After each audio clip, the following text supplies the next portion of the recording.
నమస్తే public vision వార్తలకు స్వాగతం. నా పేరు మీనా. వార్తల ముందుగా హెడ్లైన్.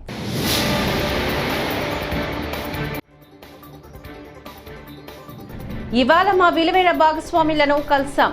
ఎన్డీఏ భేటీపైన మోదీ స్పందన.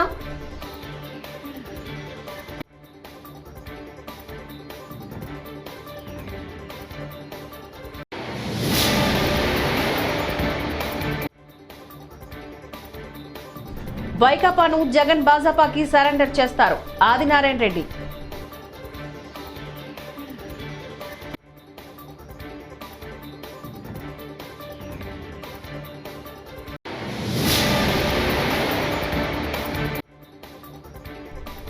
ప్రజా తీర్పునకు అనుగుణంగా కూటమి పనిచేయాలి.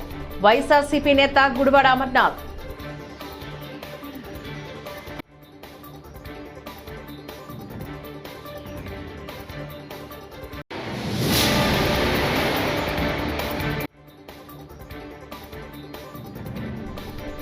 ఆంధ్ర ఓటర్లు కూటమిని భారీ మెజార్టీతో గెలిపించి ఊహించని తీర్పు.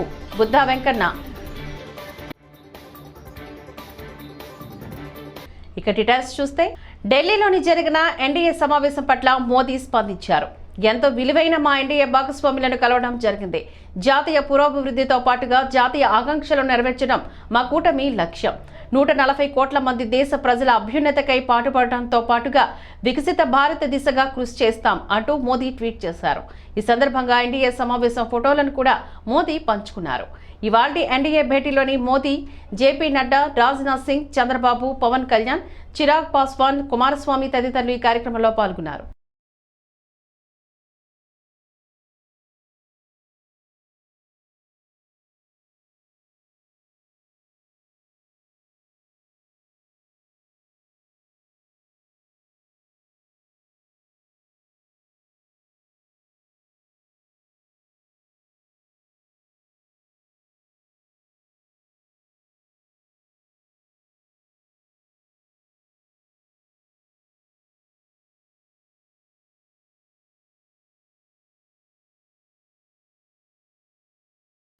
అతి త్వరలోనే వైకాపాను జగన్ భాజపాకు సరెండర్ చేస్తారని ఆ పార్టీ ఎమ్మెల్యే ఆదినారాయణ రెడ్డి అన్నారు. వారంలోనే సొంత నియోజకవర్గ పులివెందుల్లో కూడా వైకాపా ఉనికి కోల్పోయే పరిస్థితి వస్తోందని అన్నారు. వివేక హత్య కేసును త్వరగా తేలుస్తామన్న ఆయన, ఢిల్లీ మద్యం కేసులో భారతీ ప్రమేయం పైన విచారణ చేస్తామని అన్నారు. జగన్మోహన్ రెడ్డిని 150 రకరకాల ప్రయోగాలు వాళ్ళతో చేయించాలనుకునేది. ఎప్పుడు ఎన్డీఏ కూటమి ఎంటర్ అయిందో బీజేపీ ఆధ్వర్యంలో ఎలక్షన్ కమిషన్ సీరియస్గా తీసుకోవడం వలన వాలంటీర్ల వ్యవస్థ కానీ, కొందరు ఆఫీసర్లను ఐపీఎస్ ఐఏఎస్లను కూడా పక్కన పెట్టడం కానీ, 4వ విడతకు అవకాశం ఇవ్వడం కానీ జరగడమే ఈ యొక్క విజయానికి కారణం.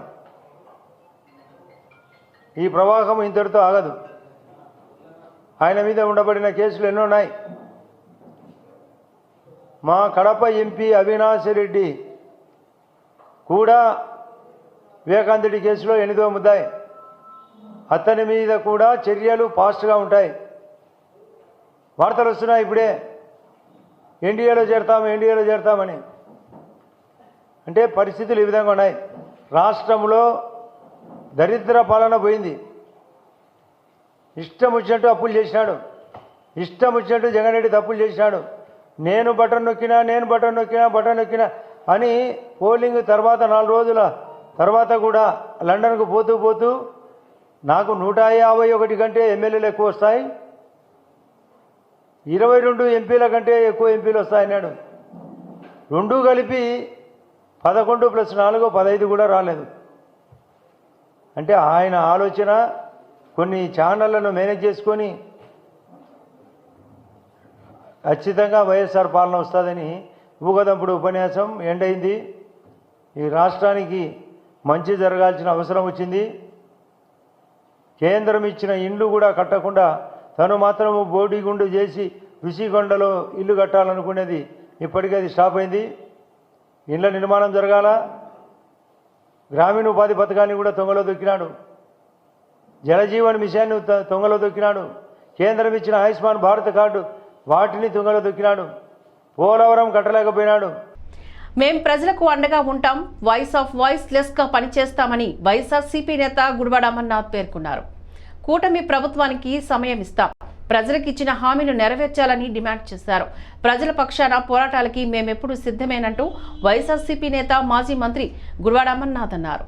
ప్రజాస్వామ్యంలో ప్రజలిచ్చిన తీర్పును గౌరవించాల్సిందేనని, కేంద్రంలో కూటమికి భిన్నమైన అవకాశం వచ్చిందని అన్నారు.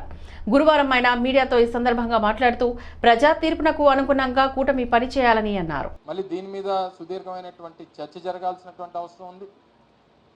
ఓ రకంగా దీని మీద మనం చేసినటువంటి దాన్ని ఎందుకు మనం చేసినటువంటి ఇన్ని కార్యక్రమాలు చేసినప్పటికీ ఈ ఫలితాలు ఏ రకంగా ఎందుకు వచ్చాయి, ఏ లోటుపాట్లు జరిగాయి అనేటువంటిది ఒక రాజకీయ పార్టీగా తెలుసుకోవాల్సినటువంటి బాధ్యత వైఎస్ఆర్ కాంగ్రెస్ పార్టీ మా మీద ఉంది. దాన్ని తెలుసుకునేటువంటి కార్యక్రమం చేస్తాం. దీని వల్ల తప్పు జరిగింది అని అనుకున్నప్పుడు డెఫినెట్గా దాన్ని అధిగమించి వచ్చేటువంటి రానుటువంటి రోజుల్లో దాన్ని సరిదిద్దుకునేటువంటి ప్రయత్నం కూడా వైఎస్ఆర్ కాంగ్రెస్ పార్టీ చేస్తుందనేటువంటి విషయాన్ని కూడా ఈ సందర్భంగా తెలియజేస్తా ఉన్నాం. ఈరోజు అనేక నిర్ణయాలు మేము తీసుకున్నటువంటి వ్యవస్థలో తీసుకొచ్చినటువంటి మార్పులు అంటే సహజంగా ఒకేసారి ఇంత పెద్ద ఎత్తున మార్పులు చేయడం అనేటువంటిది కూడా మళ్ళీ దీన్ని ప్రజలు అంగీకరించలేకపోయారా? అంటే ప్రభుత్వం గతంలో ఉన్నటువంటి ప్రభుత్వాల దగ్గరికి వెళ్ళి పనిచేసుకునేటువంటి పరిస్థితి దగ్గర నుంచి ప్రభుత్వాన్నే వారి కాళ్ళ దగ్గర తీసుకొని వచ్చి పెట్టడమే తప్పయిందా, లేదా ప్రతి పథకాన్ని వారి ఇంటి దగ్గర తీసుకొని వచ్చి చేర్చేటువంటి దాంట్లో అంత విజయవంతంగా చేర్చినప్పటికీ దాన్ని ప్రజలు అంగీకరించలేకపోయారా? లేకపోతే సచివాలయ వ్యవస్థలను తీసుకొని వచ్చి పనులన్నీ కూడా గ్రామాల్లోనే జరిగేటువంటి విధంగా తీసుకొచ్చినటువంటి మార్పుని వారు ఆంధ్రప్రదేశ్లో ఎన్నికలకు సంబంధించి ప్రజల తీర్పు ఎలా ఉందో చూశారని, ఈ ఎన్నికల్లో ఆరా మస్తాన్ సర్వే ఏమైందో చూశారని, ఆరా మస్తాన్ది కేవలం బెట్టింగ్ల కోసం జగన్ అనుకో చేసిన ఫేక్ సర్వే అని టీడీపీ సీనియర్ నేత మాజీ ఎమ్మెల్సీ బుద్ధా వెంకన్న అన్నారు. ఈ సందర్భంగా గురువారం ఆయన విజయవాడలో మీడియాతో మాట్లాడుతూ ప్రజావేదిక కూల్చిన దగ్గర నుంచి టీడీపీ పైన పేటరేగిపోయిన వైసీపీ నాయకులను వాళ్ళ నియోజకవర్గాల్లోని వాళ్ళ కార్యకర్తలే తరిమి కొట్టాలని అన్నారు. చంద్రబాబు కుటుంబం పైన తప్పుడు విమర్శలు చేసిన వారిని వదిలే ప్రసక్తే లేదని అన్నారు. ఈ విజయం మోడీ గారికి, చంద్రబాబు నాయుడు గారికి, పవన్ కళ్యాణ్ గారికి అంకితం. ఈ ముగ్గురు మనగాళ్ళు వీళ్ళు ప్రజల్ని రక్షిస్తారు, ఈ రాష్ట్రాన్ని బాగుపరుస్తారు అని క్యాండిడేట్లను చూడాల. నేను చంద్రబాబు గారికి ప్రభుత్వం పోయిన 6 నెలల్లో చెప్పా హైదరాబాద్లో, సార్ మీరు మళ్ళీ 2024లో ఇచ్చాపురం నుంచి చిత్తూరు వరకు మీరు ఎవరికి బీఫార్మ్ ఇస్తే వాళ్ళు అసెంబ్లీలో ఉంటారండి, మీరు ఎంపీ టికెట్లు ఎవరికి బీఫార్మ్ ఇస్తే వాళ్ళు పార్లమెంట్లో ఉంటారండి అని చెప్పాను. అలాగే జరిగింది. కాబట్టి ఎవరైనా సరే అధికారం ఉందని ఓవర్ యాక్షన్ చేయకూడదు. వైసీపీ వాళ్ళు ఓవర్ యాక్షన్ చేశారు. ఆ ఓవర్ యాక్షన్ చేసిన వాళ్ళు మా కృష్ణా జిల్లాలో, అందులో తెలుగుదేశం పార్టీలో పుట్టి తెలుగుదేశం భిక్షతో ఎమ్మెల్యేలు అయ్యి తెలుగుదేశం భిక్షతో డబ్బులు సంపాదించుకొని తెలుగుదేశం మీద, చంద్రబాబు గారి మీద, చంద్రబాబు నాయుడు గారి కుటుంబం మీద అవాకులు చవాకులు పేలిన ఏ వ్యక్తిని కూడా వదిలే ప్రసక్తే లేదని తెలియజేస్తున్నా. ఓకే తమ్ముడు. ఈ విజయం మోడీ గారికి, చంద్రబాబు నాయుడు గారికి, పవన్ కళ్యాణ్ గారికి అంకితం. ఈ ముగ్గురు మనగాళ్ళు వీళ్ళు ప్రజల్ని రక్షిస్తారు, ఈ రాష్ట్రాన్ని బాగుపరుస్తారు అని క్యాండిడేట్లను చూడాల.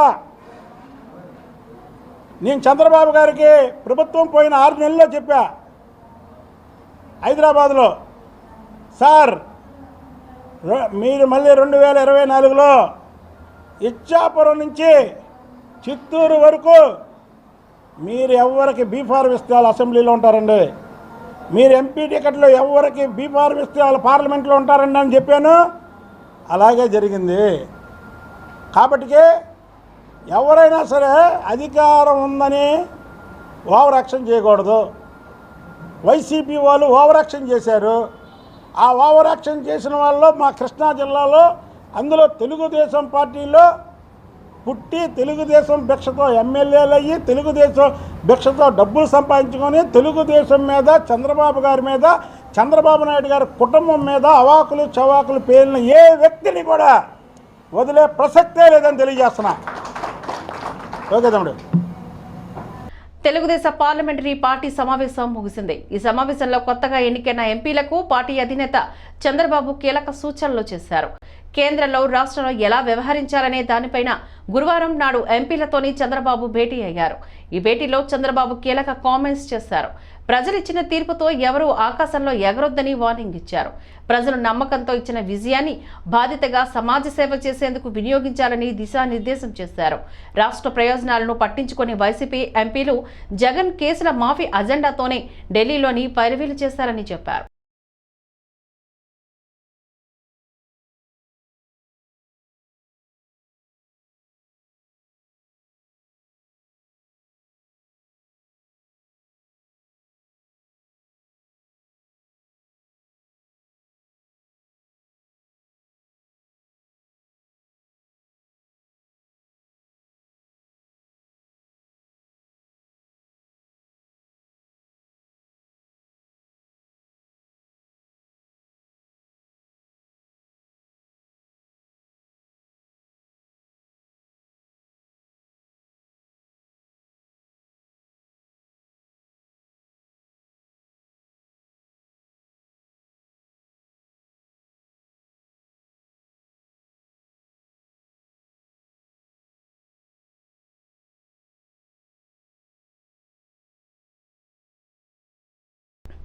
విజయవాడ కృష్ణానది తీరాన సీతమ్మ పాదాల చెంత ఉన్న శనీశ్వర ఆలయంలో గురువారం శనీశ్వర స్వామి వారి జయంతి కార్యక్రమాన్ని ఘనంగా నిర్వహించారు. ప్రధాన అర్చకులు తూటపల్లి శ్రీమన్నారాయణమూర్తి ఆధ్వర్యంలో విశేష పూజలు, అర్చనలు, అభిషేకాలు నిర్వహించారు. ఈ సందర్భంగా స్వామివారికి సుప్రభాత సేవ, పంచామృత అభిషేకం, స్నాపనాభిషేకం, నిత్యార్చనలు చేశారు. భక్తులు వేకువజాము నుంచే పెద్ద సంఖ్యలో పాల్గొని ప్రత్యేక పూజలు గావించారు.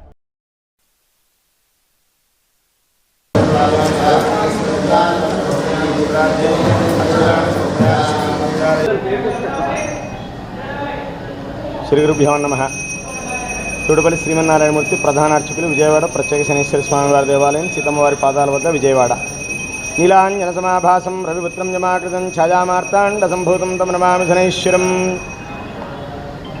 ఈరోజు శనీశ్వర స్వామివారి జయంతి, వైశాఖ బహుళ అమావాస్య, శనీశ్వర జయంతి.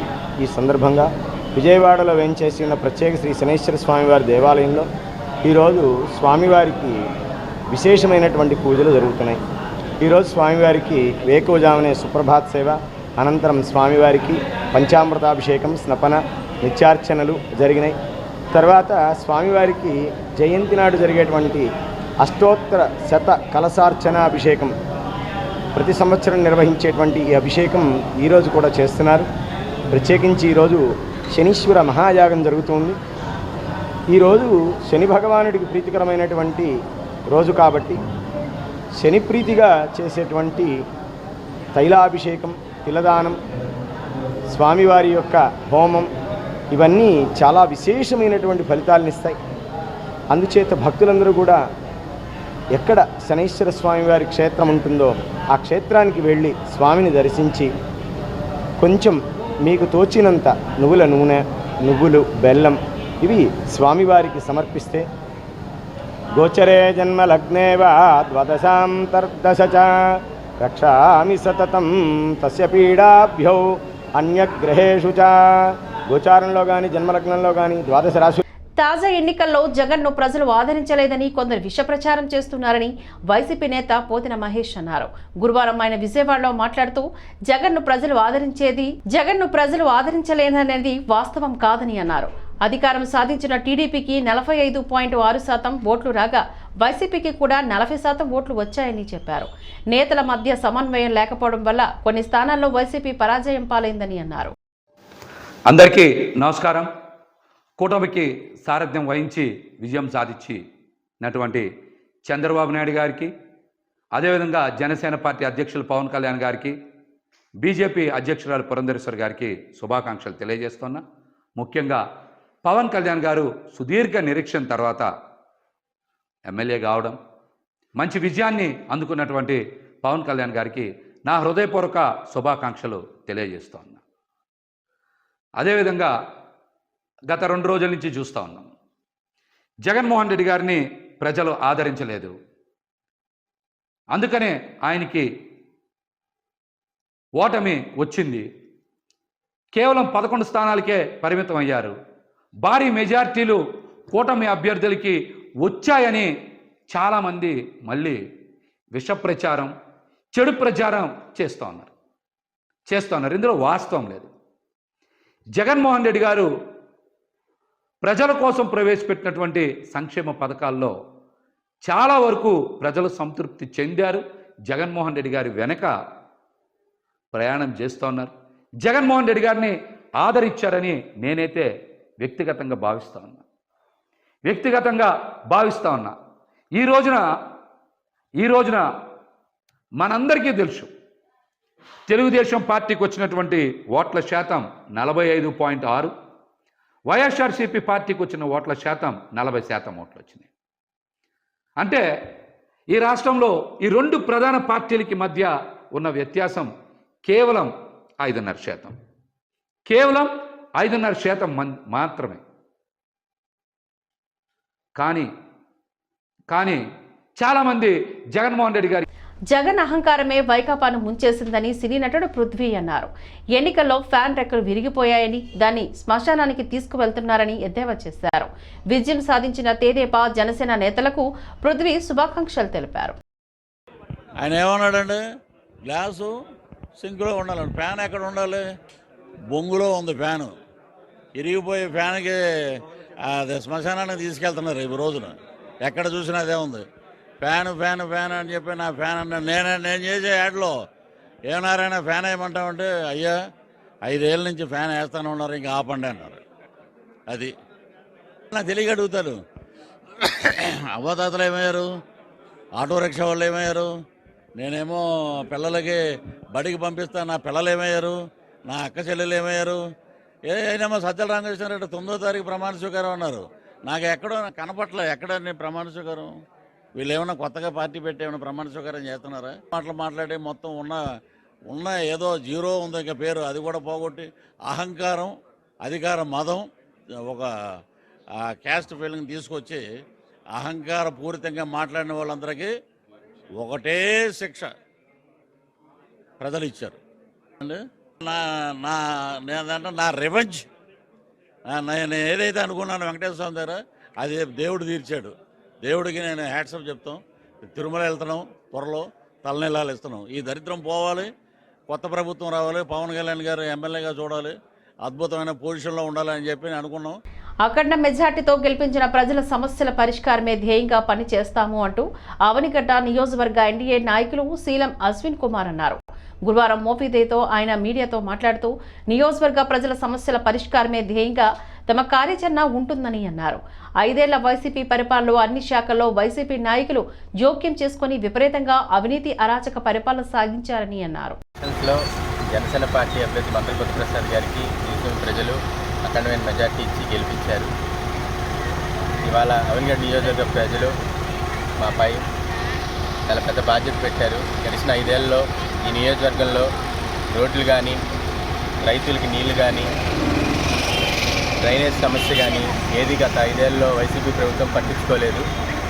రానున్న రోజుల్లో ఆ సమస్యలపై దృష్టి పెట్టి మళ్ళీ తీసేమని ప్రగతి పదంలో నడిపించేందుకు మా నాయకుడు మండల కొత్తప్రసాద్ గారి సహకారంతో మేమందరం ముందుకెళ్తాం.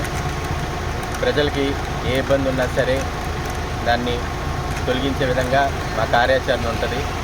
గడిచిన 5 ఏళ్లలో అరాచక పాలన చూసి మా ప్రజలు రాబోయే 5 ఏళ్లలో అభివృద్ధి పాలన, ప్రగతి వైపు వెళ్ళే పాలన చూస్తారు. గడిచిన 5 ఏళ్లలో అన్ని విధాలుగా అన్ని డిపార్ట్మెంట్లు అన్నిట్లో కూడా చాలా అరాచకాలు చేశారు. అవన్నీ మార్చి మళ్ళీ కాకినాడ ప్రభుత్వ సామాన్య ఆసుపత్రిలో రోగులకు మెరుగైన వైద్యం అందించడం జరుగుతోందని Kakinada GGH superintendent doctor Lavanya Kumari పేర్కొన్నారు. గురువారం కాకినాడ జీజీహెచ్లో 30 లక్షలతో ఏర్పాటు చేసిన లిఫ్ట్, దాతలిచ్చిన బెడ్స్ను ఆమె ప్రారంభించారు. ఈ సందర్భంగా ఆమె మాట్లాడారు. కాకినాడ ప్రభుత్వ ఆసుపత్రిలో రోగుల సౌకర్యార్థం 30 లక్షల రూపాయలతో లిఫ్ట్ను ఏర్పాటు చేయడం జరిగిందని తెలియజేశారు. నమస్కారం, నేను doctor Lavanya Kumari, superintendent government general hospital Kakinada. ఈనాడు మనము జనరల్ మెడిసిన్ డిపార్ట్మెంట్లో లిఫ్ట్ ఇనాగ్రేట్ చేయడం జరిగింది. ఈ లిఫ్ట్ వలన ఉపయోగం ఏంటి అంటే, మనకు 3 అంతస్తులు జనరల్ మెడిసిన్ డిపార్ట్మెంట్ ఉన్నప్పుడు కింద నుంచి పైకి పేషెంట్ని నడవలేని వారికి కానీ పేషెంట్లకు కానీ వీల్ చైర్లో లేదు బెడ్లో కానీ పైకి తీసుకెళ్ళడానికి ఇది ఎంతో ఉపయోగపడుతుంది. దీనికి ఎంతో సహకరించి ఫండ్స్ రిలీజ్ చేసిన కలెక్టర్ గారికి ముందు నేను హృదయపూర్వక కృతజ్ఞతలు తెలియజేసుకుంటున్నాను. దీని ఖర్చు 29,29.85 lakhs, 29,85,000. ఈ ఫండ్స్ మనకి రిలీజ్ చేసిన పూర్వ కలెక్టర్ శ్రీమతి కృతికా శుక్లా గారికి, దాన్ని ముందుకు తీసుకెళ్లిన ప్రస్తుత కలెక్టర్ శ్రీ జె నివాస్ గారికి నా హృదయపూర్వక కృతజ్ఞతలు తెలియజేసుకుంటున్నాను. దీనివల్ల హాస్పిటల్కి వచ్చే అందరు పేషెంట్స్కి కూడా శ్రమ తగ్గుతుంది. కాకపోతే హాస్పిటల్ సూపరింటెండెంట్గా నా విజ్ఞప్తి ఏంటి అంటే, ప్రజలు సహకరించి ఆ లిఫ్ట్ని పేషెంట్లకి దాని ద్వారా ఒక అటెండెంట్కి ఉపయోగించుకొని పేషెంట్లు చూడడానికి వచ్చిన వారు మాత్రం దయచేసి మెట్ల నడకన వెళ్లాల్సిందిగా నేను కోరుతున్నాను. నడవలేని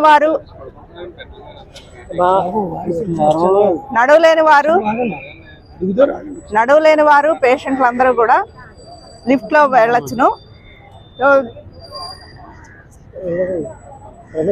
మరలా క్యాజువాలిటీకి విశ్రాంత కలెక్టర్ శ్రీ సిబి రావు గారు 20 లక్షలు డొనేట్ చేస్తున్నారు. దానితో మనము 9 ICU బెడ్స్ మరియు 9 మానిటర్స్ కొని CICUని నూతనంగా ఆధునీకరించి పేషెంట్లకు ఉపయోగపడేలాగా మనం అందుబాటులోకి తీసుకొని వచ్చాం. రాష్ట్రంలో వైసీపీ అరాచక పాలనకు ప్రజలు స్వస్తి పలికారని నాయకులు బొబ్బిలి గోవింద్ పేర్కొన్నారు. గురువారం కాకినాడలో కాకినాడ సిటీ ఎమ్మెల్యేగా వనమాడి కొండబాబు భారీ మెజార్టీతో విజయం సాధించడంతో ఆయన నివాసం వద్ద 27, 28, 30 డివిజన్కు చెందిన బొబ్బిలి గోవిందు, శుంకర శేఖర్, శుంకర కుమార్, దవలూరి వీరభద్రరావు, నామ విష్ణు, నామరాజు, నామ శివ, నాగం శ్రీను, వీరన్న, రాజు తదితరులు కొండబాబుకు సాల్వా కప్పి అభినందించారు. 2019లో తెలుగుదేశం పార్టీ ఓడి వైఎస్ఆర్సీపీ అరాచక పాలన చేయడం జరిగింది. ప్రజలందరూ కూడా, ఆంధ్రప్రదేశ్ ప్రజలందరూ కూడా ఈ 5 సంవత్సరాలు ఈ అరాచక పాలనని ఎప్పుడు పోతాదా అని ఆలోచించారు. అదేవిధంగా ఎవరో కూడా, ఎందుకంటే మాట్లాడితే కేసులు పెట్టడం, మాట్లాడితే జైలు పంపించడం, అక్రమ కేసులు పెట్టడం, ఇలాంటివన్నీ చేసినటువంటి అరాచక పాలన ముఖ్యమంత్రి వైఎస్ జగన్మోహన్ రెడ్డిని ఇంటికి పంపించాలని 2004లో ఎవరో కూడా బయట మాట్లాడకుండా చక్కగా ఓటు రూపంలో న్యాయం చేశారు.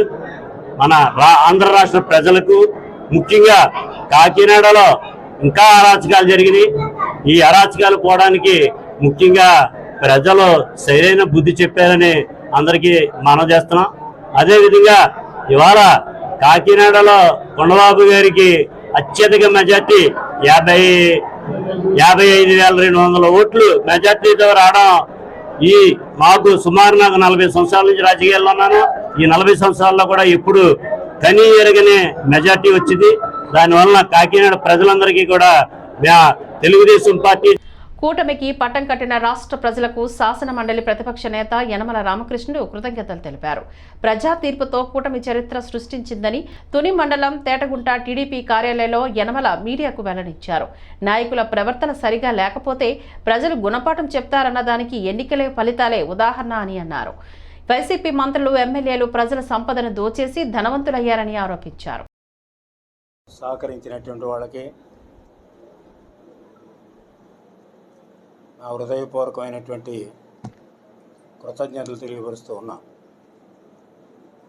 అదేవిధంగా తెలుగుదేశం పార్టీ యొక్క కృషికి తుని నియోజకవర్గంలో ఒకవైపు తెలుగుదేశం పార్టీ కాడరు నాయకులు, మరొక వైపు జనసేన సైనికులు, వాళ్ళ లీడర్స్, మరొక వైపు బీజేపీకి సంబంధించినటువంటి నాయకులు కష్టపడి పనిచేసి తెలుగుదేశం పార్టీ విజయానికి సహకరించినందుకు వారికి కూడా నా ప్రత్యేకమైనటువంటి ధన్యవాదాలు, కృతజ్ఞతలు కూడా తెలియపరుస్తూ ఉన్నా. చాలా సంవత్సరాల తర్వాత మళ్ళీ హిస్టరీ రిపీట్ చేశారు. 3 సార్లు తుని నియోజకవర్గంలో తెలుగుదేశం పార్టీ బలంగా ఉన్నప్పటికీ కూడా కొన్ని కారణాల వల్ల ఓడిపోవడం జరిగింది. ఇప్పుడు ఆ కారణాలన్నీ కూడా ప్రక్కన పెట్టి కూటమికి విజయం సాధించడానికి సహకరించడం జరిగింది. ముఖ్యంగా 3 మండలాలు టౌన్ కూడా మెజారిటీ రావడం అనేటువంటిది చరిత్రలో బహుశా రెండోసారి అనుకుంటున్నాను. 83లో మొట్టమొదటిగా వచ్చింది. ఈ వార్తలు ఇంతటితో సమాప్తం. నమస్కారం.